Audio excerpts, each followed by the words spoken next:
Hi, I'm Lori, And I'm Karen. and we're sisters. We have an older sister by the name of Johanna. Johanna was about 8 years older than I am. I am the youngest, and Karen was the middle.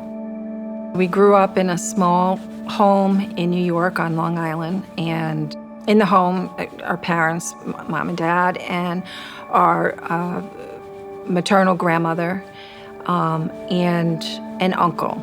He didn't have a place to live, so they offered him a bed in our home. We had a tiny living room, and now you have 7 people in the living room watching a TV, trying to watch a TV.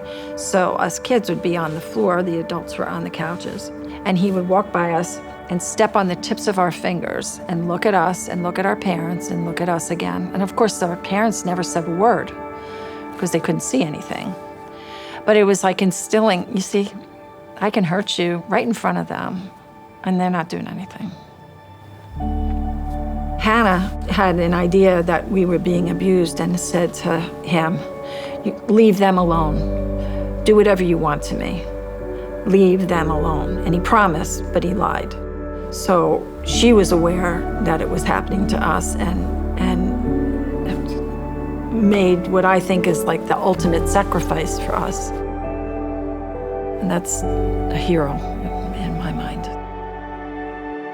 At that point, Hanna was starting to show signs of multiple personality disorder. She was able to contain for a while because, like, you see some erratic behavior. But after she had Amanda, things were a little off. But by the time she had Kylie, she was like, there were many personalities. My mom created alters, or personalities, as some people may understand them better, for her to survive that abuse. The alters would come out so that she didn't have to be the only one experiencing those things. Her abuse impacted me on multiple levels. So first, as a child, I would say that some of her alters that she had to cope with the sexual abuse weren't very nice and either made her feel as though she wanted to end her life, or they would try to end her life for her.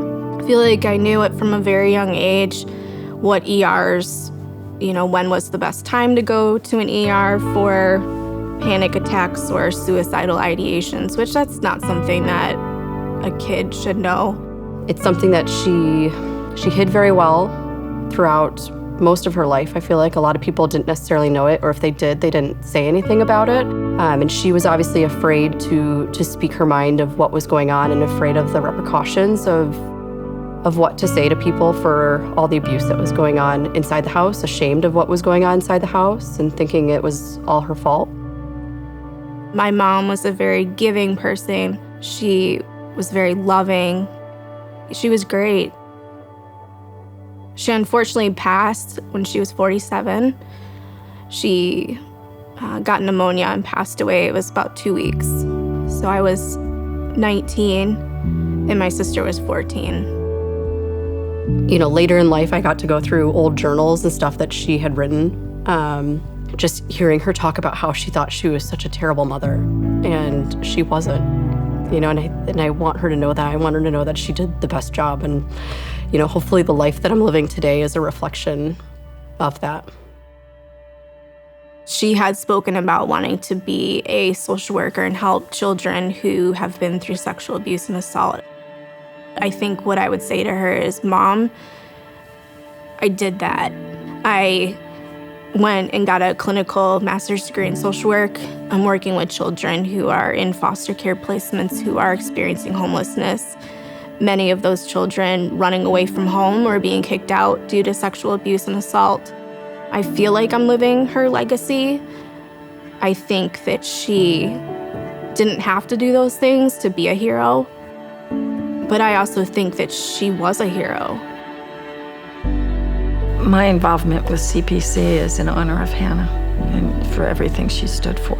And I'm grateful for CPC for that, and obviously for everything that the organization does to help kids and educate and all that work. I would like anybody who's being physically abused, but most importantly, children, to know that there are people out there, specifically this agency,